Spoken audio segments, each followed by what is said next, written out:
안녕하세요. 반갑습니다.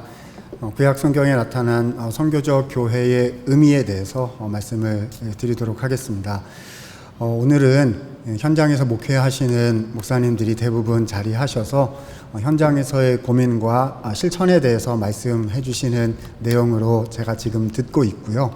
강의 내용을 듣고 있고 또 여러 측면에서 굉장히 중요하고 또 필요한 말씀들을 많이 주고 계시다라고 생각이 듭니다.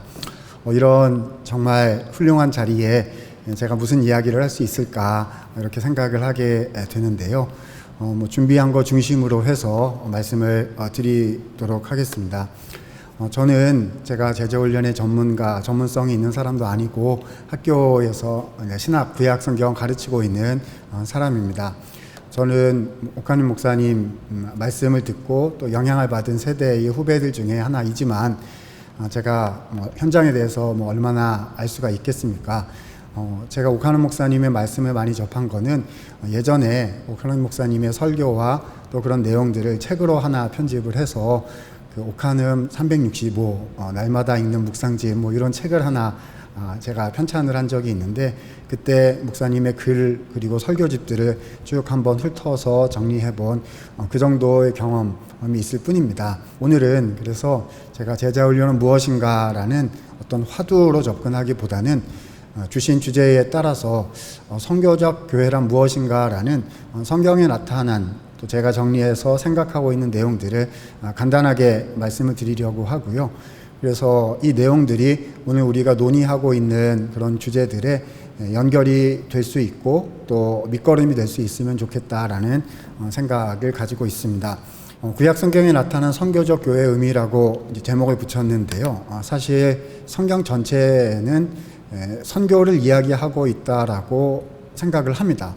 그러니까 우리가 흔히 이제 선교라고 얘기하면 문화를 넘어가서 다른 민족에게 언어가 다르고 그런 다른 민족에게 가서 복음을 전해서 이제 제도권 교회 안으로 들어오게 하는 것을 이제 선교다 이렇게 이야기를 하는데 물론 그것을 포함하지만 좀 더 광의의 영역에서 우리가 선교를 이야기해야 하고 선교를 할 수 있다라고 말씀을 드리고 싶고요. 이것이 성경 처음부터 끝까지에 나타난 하나님 나라의 핵심이다 라고 말씀드리고 싶습니다.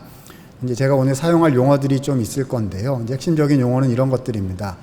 안으로 들어가는 힘과 밖으로 나가서 확장시키는 힘이 항상 공존을 하고 그리고 안으로 들어온 힘이 결국 밖으로 나가서 확장되는 데까지 가야 완성이 된 것이다 라는 그런 용어와 개념을 가지고 오늘 좀 말씀을 드리고 싶고요. 이제 이런 내용들이 더 좀 쉬운 표현으로 교회 현장에서 쓸 수 있는 용어로 얘기를 하자면 선교란 선을 넘어가는 것이다. 완성될 때까지 계속해서 선을 넘어가는 힘이 있느냐 이제 그런 표현으로 저는 이제 성경 얘기를 하는 건데요. 그래서 성경에 나타난 굵직굵직한 흐름들에 대해서 오늘 좀 말씀을 드려볼까 합니다. 오늘 계속 나왔던 이제 안으로 들어가는 것과 이제 보내심을 받아 밖으로 나가는 것이 성경에 어떻게 나와 있느냐 하는 이야기들을 하는 것입니다. 그래서 강의안을 읽지는 않겠습니다만 저는 그냥 편하게 제가 생각한 걸 말씀을 드릴 거고요. 나중에 강의안의 내용들을 여러분께서 참고를 해주시면 될 것 같습니다. 본론으로 들어가서요. 창세기 1장, 2장 이야기가 이제 맨 처음에 나오고 있습니다. 1장 1절부터 2장 3절까지를 우리는 창세기의 서론이라고 얘기하고 또 창조기사라고 얘기를 합니다. 흔히 보수적인 신학, 그리고 저는 이제 개혁주의 학교에 있기 때문에 우리 보수적인 신학을 하는 사람들은 여기가 하나님께서 창조를 어떻게 하셨는지를 설명하는 창조기사다, 역사적 사건이다 라고 얘기를 하죠. 그건 당연히 받아들여야 되는 거라고 생각하고 놔두고 그 다음 얘기를 하면은요. 그래서 하나님께서 6일 동안 천지를 창조하실 때의 과정 속에서 발견되는 하나님 나라가 있습니다. 그 내용은 이제 본문을 참고해 주시고요. 그래서 세상 가운데 무질서 가운데 질서를 부여해 가시는 왕적인 통치 행위다라고 저는 창조 사건을 이해하고 있습니다.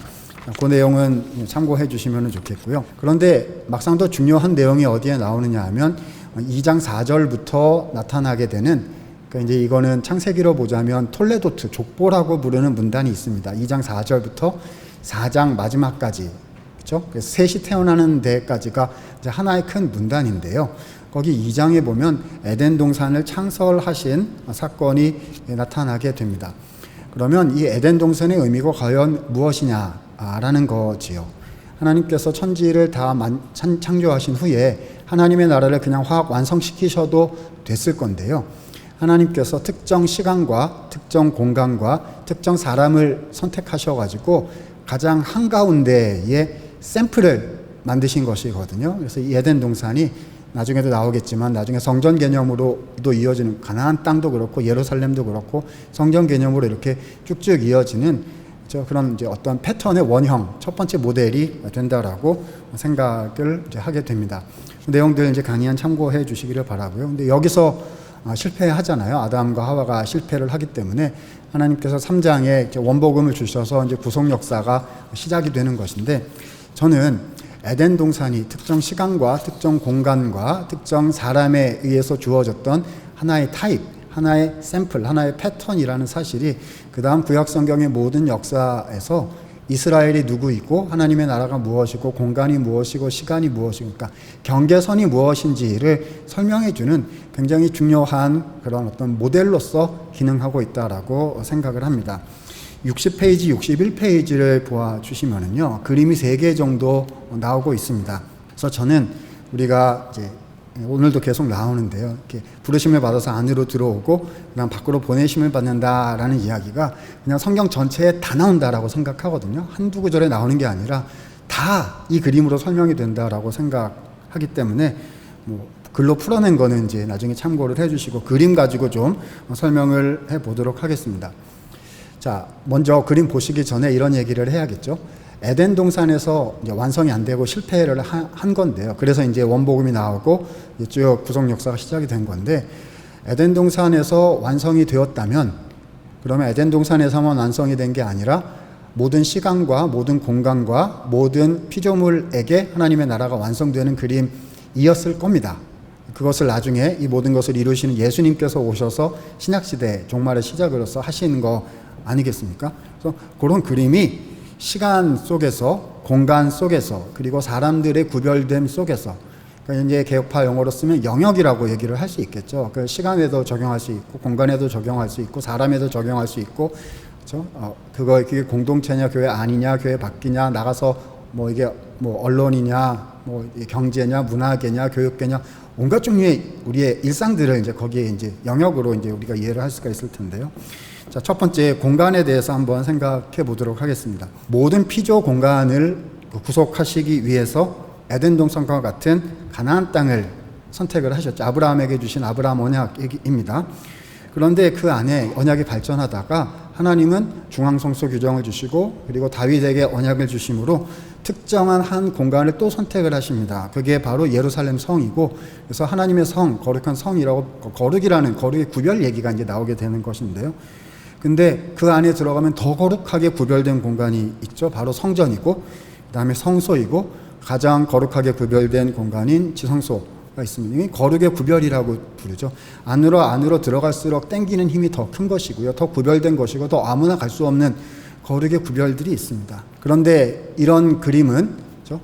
가장 안으로 들어가는 힘으로 지성소에서 끝나기 위한 그림이 아니었고, 에덴 동산에서 얘기했던 것처럼 이 구별들이 다 무너지면서 밖으로 나가서 모든 공간을 구속하시기 위한 과정이었다는 거죠. 그래서 가장 그 중심에 지성소에 예수님께서 휘장을 가르고 들어가셨고요. 그리고 나서 모든 공간의 구별은 없어지는 거죠. 그러니까 땅끝까지 가라라는 명령이 나타나게 되는 거고, 예루살렘만 거룩한 곳이 아니라, 그렇죠? 주님의 나라가 있는 모든 공간이 거룩한 공간이 되는 것이다라는 이게 완성이죠. 그러니까 안으로 들어가는 것은 결국 밖으로 나가서 완성하기 위함이다라는 것이 이제 공간의 측면에 나타나게 되는 겁니다. 시간도 마찬가지입니다. 이미 어느 정도 논리의 흐름을 파악하셨을 것이어가지고요. 자, 그림을 보시면 모든 시간이 구속되기 위해서 구별하기 위한 안식일이라는 시간을 주셨고요. 그러니까 7일 중에 하루이죠. 그 다음에 여러 절기들, 1년마다 돌아오는 절기들이 더 거룩한 시간으로 있고, 구별된 제7년마다 돌아오는 더 구별된 시간이 있고, 그리고 그 한가운데는 50년마다 돌아오는 희년의 시간이 있죠. 더 잘 지켜야 되는, 거룩하게 반드시 지켜야 되는 시간에 거룩의 구별이 있는, 안으로 들어갈수록 중요한 절기인 것인데요. 희년 사역의 선포로 예수님께서 오셔가지고요, 시간의 구별이 무너진 것이죠. 그래서 우리가 안식일을 토요일날 지키는 게 아니라 주일날 지키는 것이고, 월화수목금토가 더 거룩한 하나님의 시간인 것입니다. 물론 이제 구약의 안식일을 유비적으로 일요일에 우리가 예수님이 부활하신 날에 잘 지키는 이런 것들이 이제 구속 역사 이미와 아직 사이에서 우리가 지켜야 되는 유비적인 또 교회의 가르침이고 전통이다 할 수 있겠습니다만은, 그렇다고 우리가 성속으로 구별하는 게 아니지 않습니까? 월화수목금토의 시간이, 모든 시간이 동일하게 거룩하다라고 우리가 가르치고 있고, 그래서 유일한 개신교회, 개혁교회의 절기는 주일이고 나머지 절기는 다 목회적인 절기라고 우리가 이해하는 거 아니겠습니까? 자, 세 번째 그림으로 가면은요, 사람들 사이에 구별이 있지요. 그래서 모든 인류를, 민족들을 구원하시기 위해서, 그렇죠? 열방들을 구원하시기 위해서 이스라엘은 한 민족을 택하시고, 근데 여기도 거룩의 구별이 있죠. 그 안에 레위 지파가 있고, 그 안에 또 제사장 가문이 있고, 그 안에 또 대제사장이라는 넘어설 수 없는 구별들이, 거룩의 구별들이 있는 것인데, 안으로 들어가는 힘은 밖으로 나가서 모든 것을, 그렇죠? 확장하기 위함이다. 예수님께서 대제사장으로 오셔서 지성소에 들어가신 이후에 이런 모든 구별은 없어졌지요. 그러니까 오늘도 계속 나오는, 그렇죠? 성도, 그러니까 평신도라는 용어가 이제 나오는 것이고, 이제 사도적 교회, 보편적 교회 이야기가 나오는 것인데, 그러니까 이스라엘과 열방의 구별이 없고, 레위 지파 제사장과 그냥 일반 백성들의 구별이 없고, 그리스도 안에 이것이 하나님의 나라 교회로 존재하게 된다라고 말씀을 드릴 수가 있는 것입니다. 그러니까 저는 구약 성경 안에서도요, 안으로 들어가는 힘은 안으로 들어가서 고착화되기 위한 것이 아니라, 그 힘이 안으로 이렇게 확 몰리면은 그것은 반드시 밖으로 표출되어서 완성되는 힘으로 완성이 되어야 그게 하나님께서 처음부터 계획하신 내용들이었다라고 이해할 수가 있다라고 봅니다. 이런 것들이, 자, 신해산 언약의 공동체 정체성 연구라는 출애굽기 19장 5절 6절에 대한 설명에 이제 나타나는데요. 신해산 언약은 이제 하나님 언약 백성이 공동체 버전으로 존재하게 됐을 때를 말하는 거거든요. 아브라함 언약은 다 개인과 가족 이야기인 것인데, 그것이 큰 덩어리로 집단으로 존재하게 됐을 때 이것이 어떻게 언약 기능을 발휘할 수 있느냐, 거기서 나오는 게 이제 거룩한 백성 제사장 나라라는 개념이고, 이것이 베드로전서 2장 9절로 이제 가는 거 아니겠습니까? 거룩한 백성과 제사장 나라가 이스라엘의 이제 언약 백성으로서의 정체성인데, 저는 거룩한 백성이란 말은 위로 올라가는 힘이고 방향성이고, 혹은 안으로 땡기는 힘이다라고 생각을 합니다. 거룩은 구별을 얘기하는 거니까요. 그래서 이스라엘은 열방과 달라야 되고, 그래서 율법을 지켜야 되고, 그렇죠. 그래서 전쟁을 하면은 어떤 때는 멸절을 시켜야 되는 것이고, 뭐 이런 여러 가지 종류의 안으로 들어가는 힘들이 나타나게 되니까 달라야 된다, 구별돼야 된다는 것인데, 동시에 존재하는 말이 제사장 나라입니다. 나라라는 말은 다스림이라는 통치, 하나님 나라 통치 개념인 거거든요. 그러니까 통치는 힘으로 하는 것인데, 그렇죠? 왕적인 나라, 왕의 나라인 것인데, 제사장 나라라는 표현을 썼다는 말입니다. 그러니까 이것은 밑으로 내려가는 힘이고 밖으로 나가는 힘이다라고 생각을 하게 되는 거죠. 율법을 지키고 선을 행함으로써 하나님 나라의 방식으로 구별된 삶을 살아냄으로써, 그래서 선 밖에 있는 사람들이 선 안으로 들어올 수 있도록 선을 확장시켜 나가는 힘, 그렇죠? 그거를 제사장으로서 섬김으로써 긍휼로서 베푼다는 그런 이야기가 다 들어있는 것이고, 구약에 그러면 그게 어떻게 이제 베푸는 긍휼과 섬김으로 나타날 수 있느냐? 결국 이 모든 것이 예수 그리스도의 십자가와 그분의 은총과 긍휼과 용서로 나타나는 것이고, 그것이 베드로전서 2장 9절에서 말하는 신약의 정체성이고, 그러니까 아름다운 빛을 선전하게 하려 하심이라, 이제 이런 표현들이 베드로전서 2장 9절에 따라붙는 것이다라고 말씀드릴 수 있을 것 같습니다. 이제 이런 내용들이 공동체 버전으로 이렇게 존재한다라고 생각을 하게 됩니다. 그 이후에도 뭐 여러 가지 이야기를 이제 써 놓았는데요. 이사야서 같은 데 가서 보게 되면, 이사야서에서는 맨 처음에는 민족 혈통으로서의 이스라엘, 예루살렘, 또 지정학적 장소로서의 예루살렘 이야기로 시작을 하지만, 맨 마지막에 65장, 66장 새하늘과 새 땅이 나타나면서 우리가 알고 있는 기존의 틀을 뛰어넘는 하나님의 새 창조의 결과들이 나타나게 되는데요. 그래서 신학자들은 이 부분에 나타나는 공동체를 새 공동체라고, 뉴 커뮤니티라고 주로 표현을 하고 있습니다. 혈통을 뛰어넘어서 하나님께서 하나님의 전적인 능력으로 새롭게 창조해내시는 공동체인 것이고, 거기는 이스라엘과 열방의 구별 자체가 중요한 게 아니라 하나님의 창조하심의 능력을 힘입었느냐, 이게 훨씬 더 중요한 포인트가 이사야 마지막에 되는 것이거든요. 그렇죠? 이건 역시 선을 넘어서서 확장하는 개념을 보여주고 있다. 그것이 새 창조다라고 말씀을 드릴 수가 있겠습니다. 그 이후에는 이제 하나님 나라의 삶의 원리들의 확장이라는 내용들을 이제 쭉 썼는데, 정의와 공의 얘기를 첫 번째로 했고요. 그 다음에 하나님의 인자하신 언약적 성품, 두 가지를 제가 글에 써 놓았습니다. 정의와 공의는 시간상 좀 생략하고 넘어가려고 하는데요. 정의와 공의는 저는 이제 보수신학교에 있는 사람인데요. 이제 주로 해방신학이나 이렇게 진보 쪽에서 많이 쓰던 말이잖아요.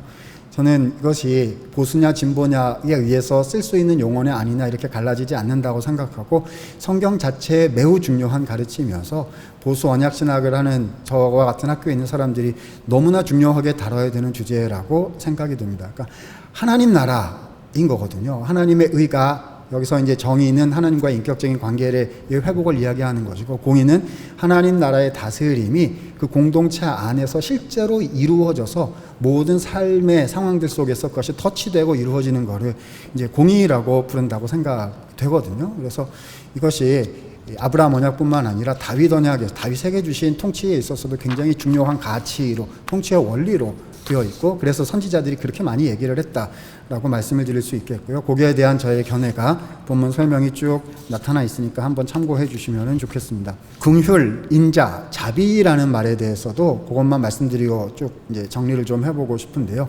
헤세드라는 말이죠. 헤세드, 라하밈 뭐 이런 말인데, 헤세드 우리가 faithfulness, loving kindness, 인자하심 뭐 이렇게 번역하는 단어인데, 언약을 반드시 지키시는 하나님의 신실하심, 성실하심을 뜻하는 단어죠. 그래서 처음에 이게 인자하심이라는 말이 나올 때는요, 언약 백성 안에 있는 사람들에게만 해당이 되는 내용이에요. 왜냐하면 언약 바운더리에 있어야 언약 약속을 지키는 거 아니겠습니까?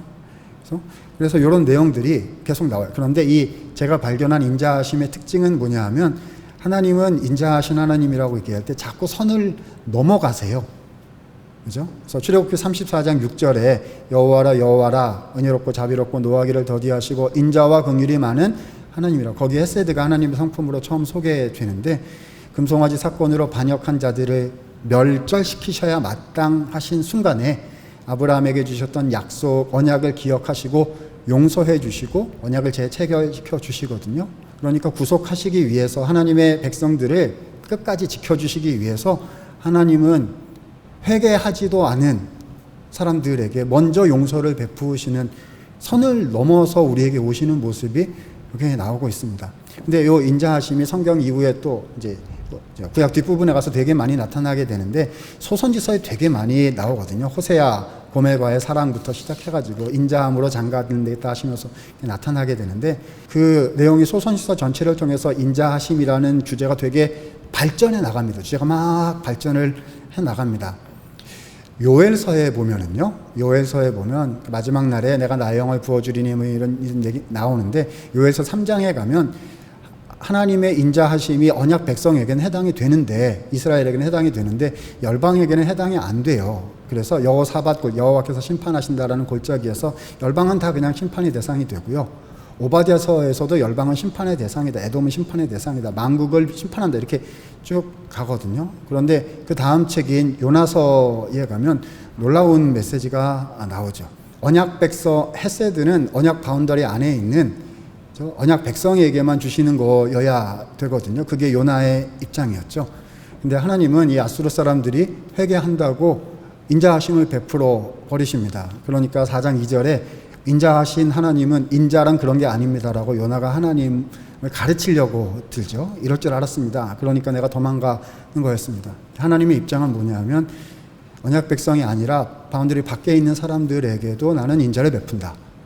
그래가지고 이제 그게 요나서의 메시지가 되는 것이고, 그래서 구약 후반부로 갈수록 열방이 원래 하나님의 마음에 있었고, 헤세드는 그들을 향해서 선을 넘어서 힘으로 해서 쭉 펼쳐져 나가는 하나님의 원래 뜻이었다라는 사실이 쭉 밝혀진다라고 생각하게 되는 것 같습니다. 논의를 정리하면 이제 이런 내용들이 신약 성경에서, 그렇죠? 신약의 교회에서 더 잘 드러나고, 그런 부분들은 이미 신약에 관한 부분들은 많이들 말씀을 해 주셨습니다. 저는 아까 말씀드린 것처럼 제자 훈련에 대해서 말할 수 있는 전문성을 가진 사람은 아니고요. 그래서 하나님 나라의 선교적 교회가 선교적인 교회다라는 말을 성경에서 제가 읽어낼 때 어떤 생각이 드느냐, 아까 말씀드린 것처럼 안으로 들어가는 힘 자체를 부정할 수 없고, 안으로 들어가는 힘이 반드시 존재해야 되고, 그 힘이 강력해야 살아나는 거거든요.